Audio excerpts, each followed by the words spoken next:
leaving Tarrafal again a little abruptly this morning because the waves were just too rolly. We were going to stay an extra day and take out another crew of folks from Tarrafal, and it just doesn't seem too safe to do that today, so we decided to go this morning. And disculpen mi amigos de Tarrafal, la próxima vez nos vamos, no seguro hoy. And plus I was trying to upload an episode and it just wasn't working here, and it's episode time, so I'm going back to Mindelo to straighten out my phone thing so that I can bring to you more of Winded Voyage. Sorry about the delay. Beautiful sunny morning, trying to catch a fish. My fishing game had to step up, so I put out a trolling line with a tried and true lure. It had worked before with patient crew. I have divine faith in local expertise. As well, I wanted to try a squid lure on a second line. Don't try to cut a 50-pound test line with your teeth. Use common sense.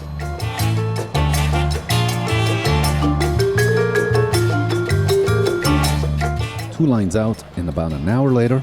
All right! Got my first fish, man. He's a nice one. Okay, gonna give him the treatment now. Unfortunate, but it's gotta be done. The treatment was to drown its gill with grog rum, then clean it immediately. What I believe this fish is an amberjack. Correct me if I'm wrong.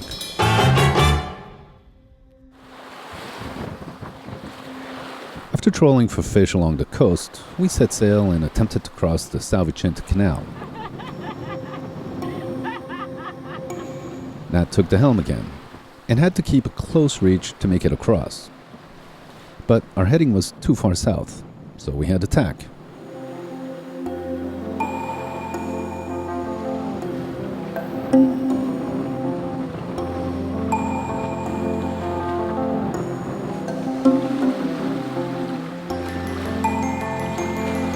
This was good fundamentals for Nat to understand how to sail upwind at close reach.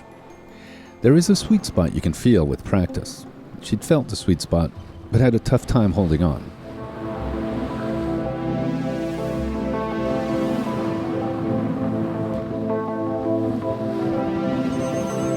Then we would tack again. I can tack alone with the autopilot, but I want to have Nat helm for this maneuver. It takes some muscle and practice to bring the Genoa over, so this is my responsibility. Plus, I need the exercise.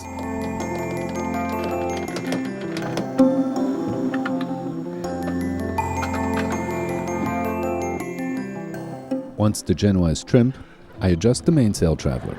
Sometimes I do it the other way around. Mainsail first, then Genoa. Whew. Sporty.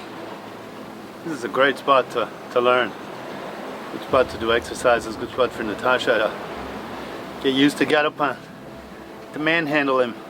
She's got to grab the whole of his heart and guide him the right way. And tickle his, other stuff when he needs to be tickled. She's getting it. Practice makes perfect, and with just the two of us sailing, you get plenty of practice.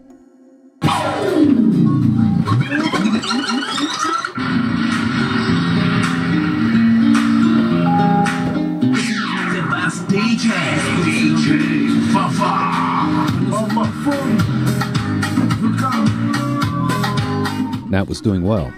I could trust her keeping Galopin on course. Turning on some local tunes would help her find her rhythm, and I can practice trying to find mine.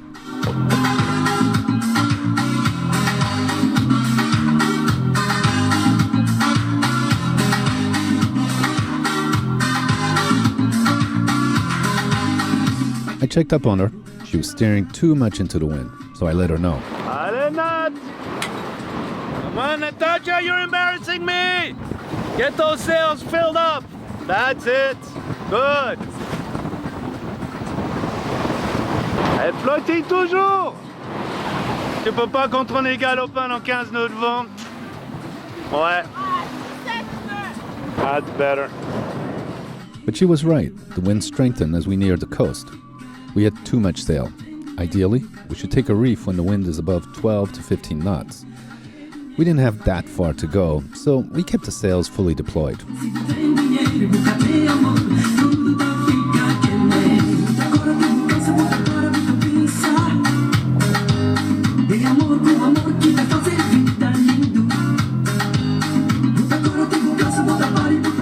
I took the helm and showed off my foot helming skills. Hey, look, Mom, no hands. But eventually I could feel Galopin pulling into the wind. Just too much sail for these conditions. The sweet spot was tough to find and to hold on to. Galopin needed muscle. Time to get a firm hold of the situation.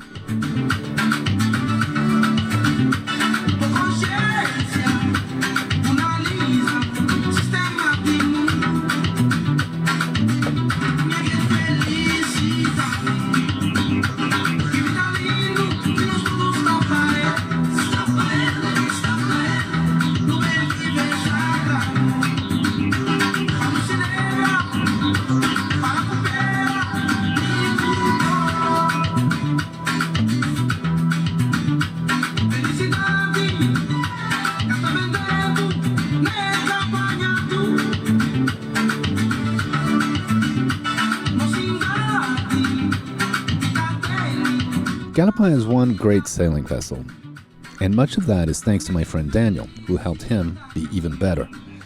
I'm forever grateful to Daniel for his expertise and immense work. And of course my brother Stefan, who steered me to Galopin.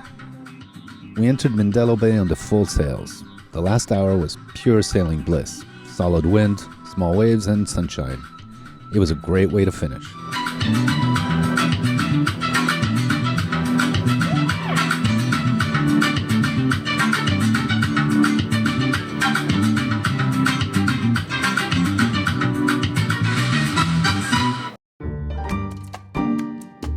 Not only is Galopin a serious sailor, he's a most comfortable home. You go grocery shopping, big stuff. I love it. That being said, living on a boat is not like living on land. For one, you have no running water. You have tanks that must be refilled, so you become very aware of your water consumption. And when you're at anchor, you have to go and get water. Hey, Cliff. Oh! Yeah. L'amigo del pêche, un bon amigo del pêche. Hey, Chet. And he's cool, man. Yeah. Filled up all my bottles for me. Luckily, there's a clean water source nearby. You have to buy it. But at about 5 cents a liter, it's more than affordable. Plus, we have taken to drink this water. Tranquilo. Quanto deve? 116. 116? 16. Que tem solo 2000. Oh, 2000. Me voy del café? Course. Okay, cool. Okay. And then here at Fishing Club is this really cool bar. Near Marina Mindelo is this one pontoon marina locally known as the Fishing Club. Several sports fishing boats are moored here to go out and set records. They also have free Wi-Fi, great coffee, and an awesome restaurant. The food here is delicious and affordable.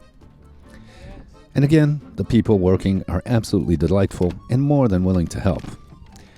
They don't even expect a tip. Now, being raised American, I do tip. They say the Anglos are the best tippers. Most give little or nothing. Worst tippers? The French.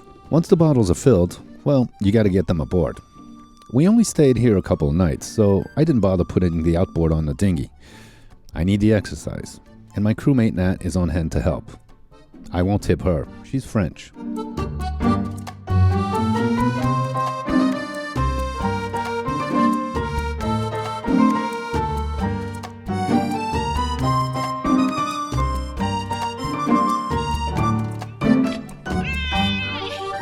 We're ready. Tomorrow, we go Cape Verde cruising.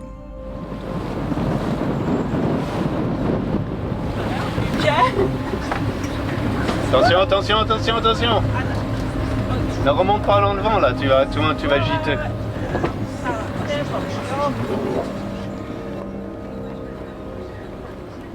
Pourquoi? I checked the weather and the forecast was for winds of 20 knots and up. Pretty normal for Cape Verde. But near the mountainous coastline, the gusts can double. I anticipated and only opened up the Genoa a little. We were going downwind and did not want to hoist the mainsail and risk jibing. Nat was at the helm again, and it was a challenge. Wind gusts were hitting 35 knots and up, and waves were 2 to 3 meters high. That's manageable, but when the two combine, it can be intimidating. So no panic. Pretty wild conditions here. It's like easily 25 knots of wind, and with gusts probably going up to 30, 35 easy. And yeah, man, it's cool. Natasha's loving it. She says she's so in love with helming that she's getting wet. Oh, that's because of the waves, guys.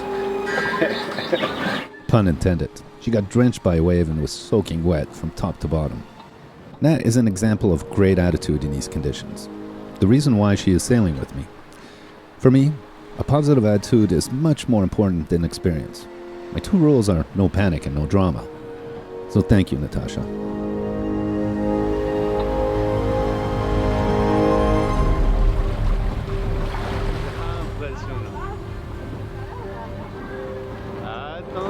Attention, tu en panne. Still soaking, she had a tough time. We jibed a few times and I took over.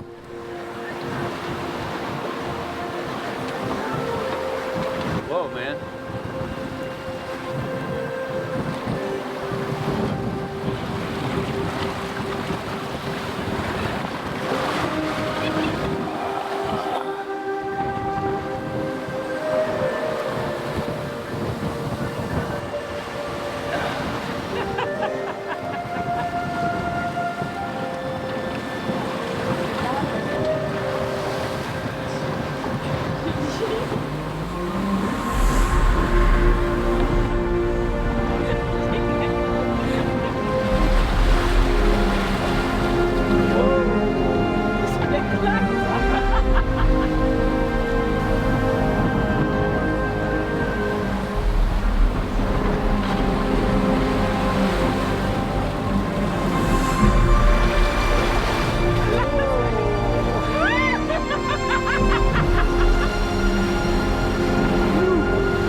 Okay, time to put the camera down and do some sailing. This is already jibe. Luckily, we just have the Genoa up, so with 2 reefs. Oh, here we go. I jibed again, mother. Here we go. Tough, man. Woo, it's hard. Okay, camera down. And I will agree, it was tough. I also jibed. No point encore. Insane wind. We averaged about 30 knots most of the way down. Peaked at 40. Well, actually 39.7, but it's pretty crazy. Now we're motoring to go anchor here over at Sao Pedro. But Jesus. I don't know. It's going to be interesting. Pretty windy. Should calm down overnight. Beautiful lighthouse that we're passing by that we walked to a few episodes ago.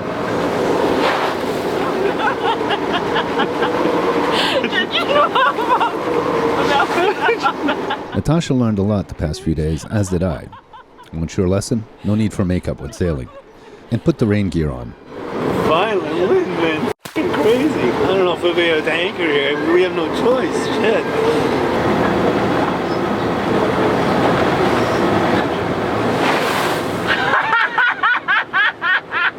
That's a wicked mean laugh, but haha, no makeup for me, and I had my weather gear.